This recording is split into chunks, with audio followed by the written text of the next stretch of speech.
Manhattan's tallest building is drawing criticism from New Yorkers.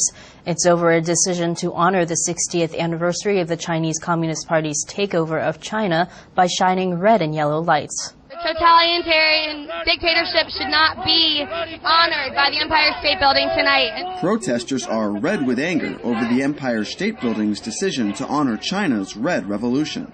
For the past 2 nights, these red and yellow lights, representing the Communist Party's flag, beamed atop Manhattan's tallest building. Neither the Empire State Building nor the Chinese consulate would return phone calls on Thursday to comment on how the decision to show these lights was made.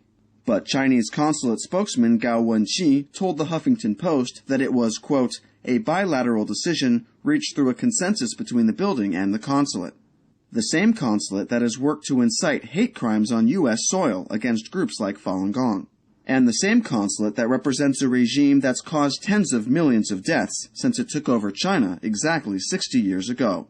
America does not support China's government because China's government is the enemy of democracy, enemy of human rights, enemy of freedom.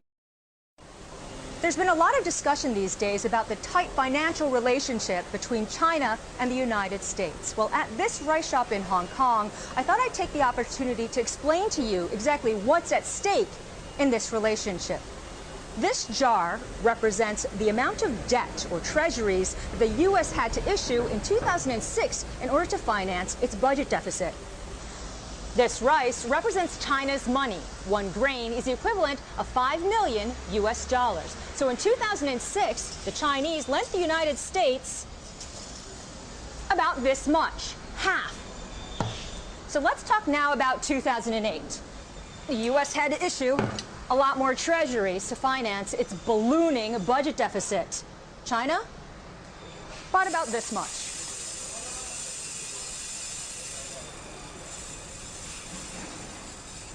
So China bought 3 times more. It's a smaller percentage of the overall whole, but take a look at how much more debt the U.S. has. That's why the U.S. government is looking for buyers wherever they can find them, and China has a whole lot of cash. And as you know, ABC News is always looking for ways to bring American jobs back to America. So this week, it was shocking to learn so many great infrastructure projects are underway in America, rebuilding bridges and roads in American cities, but they've hired Chinese firms and Chinese workers. Why? 2020 anchor Chris Cuomo is the captain of our Bringing America Back team, and he decided to track down those people who made these decisions. Rebuilding America's crumbling infrastructure is now a priority.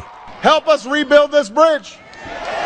Help us rebuild America. Help us put construction workers back to work. In New York, a $400 million renovation of the Alexander Hamilton Bridge. In California, a whopper, a $7.2 billion new bridge to connect San Francisco and Oakland. And in Alaska, a proposed $190 million bridge project. Sounds like a great opportunity for government spending to actually lead to real jobs. The problem? Much of the work is going to Chinese government-owned contracting firms. When we're subsidizing jobs in China, we're not creating any wealth in the United States. In Alaska, outraged union workers took to the airwaves with an obvious point. This is not the time to send more jobs to China. Our tax dollars will provide hundreds of jobs there, not at home. U.S. law actually requires major infrastructure projects to buy America when the cost difference is reasonable. In California, U.S. firms say they would have met those guidelines, but state officials decided to turn down federal money for a major part of the bridge, allowing a Chinese company to get the job at a cost of almost 3,000 American jobs and a potential $1 billion boost to the struggling California economy.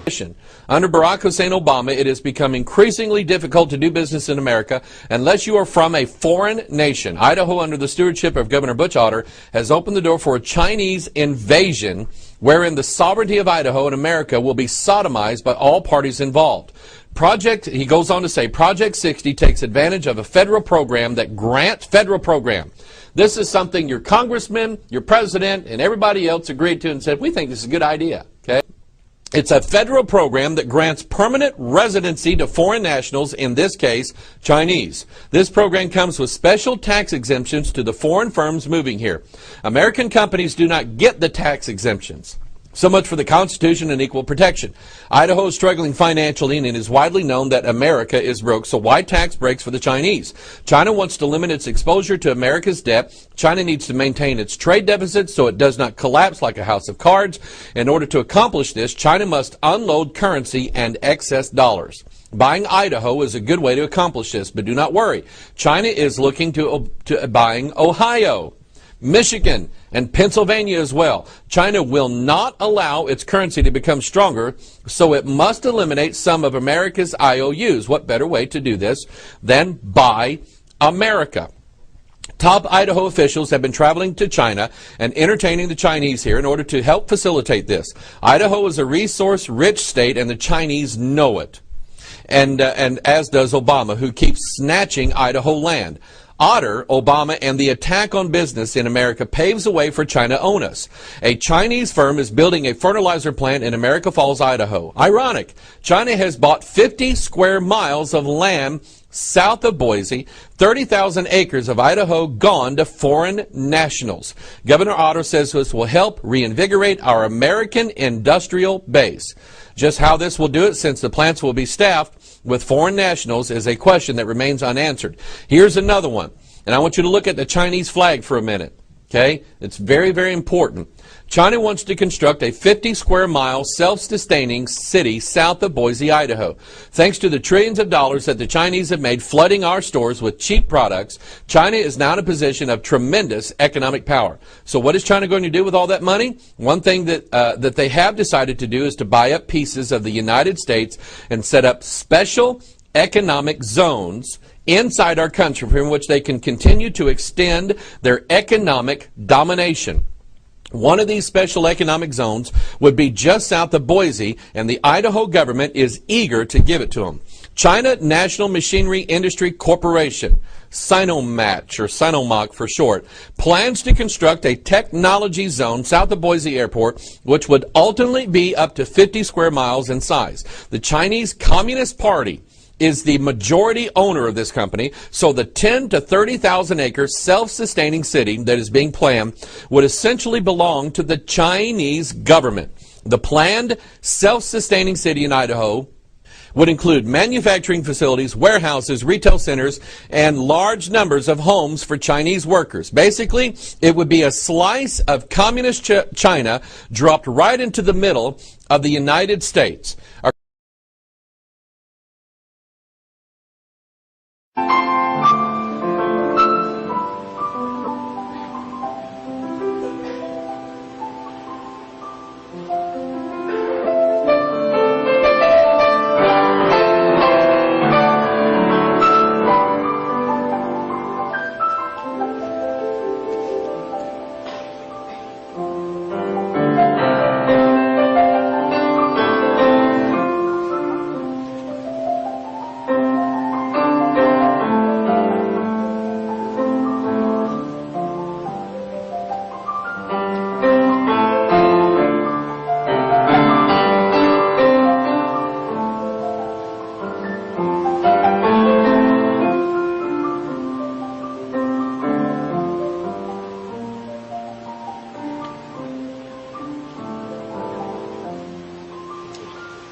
clears China's first U.S. bank takeover. So remember, we just covered an article recently about in Michigan, China City, basically being instituted. This is after a couple places out west.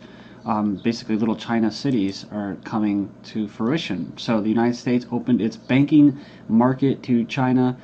China's biggest bank, ICBC, for the first time, clearing a takeover of a U.S. bank by a Chinese state-controlled company. Just days after high-level U.S.-China economic talks in Beijing, the Federal Reserve, which is a private cartel of banks, approved an application from Industrial and Commercial Bank of China to buy a majority stake in the U.S. subsidiary of Bank of East Asia. So these are the biggest trader sellouts. They don't really represent you. They never really did, but they're just kind of calling themselves federal, immersing themselves in government talks and discussions. But it says here the transaction will make ICBC the first China state-controlled bank to acquire retail bank branches in the United States, and it won't be the last. China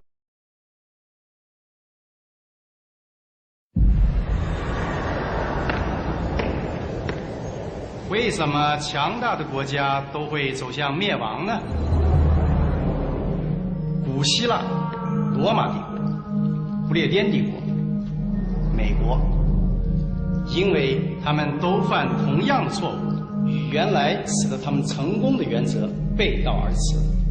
美国政府企图以庞大的开支和税收来摆脱严重的经济衰退，巨额的所谓刺激开支。 庞大的医疗改革，政府接管私有企业，债务累累。当然，我们是他们的大债主。现在他们都得给我们干活。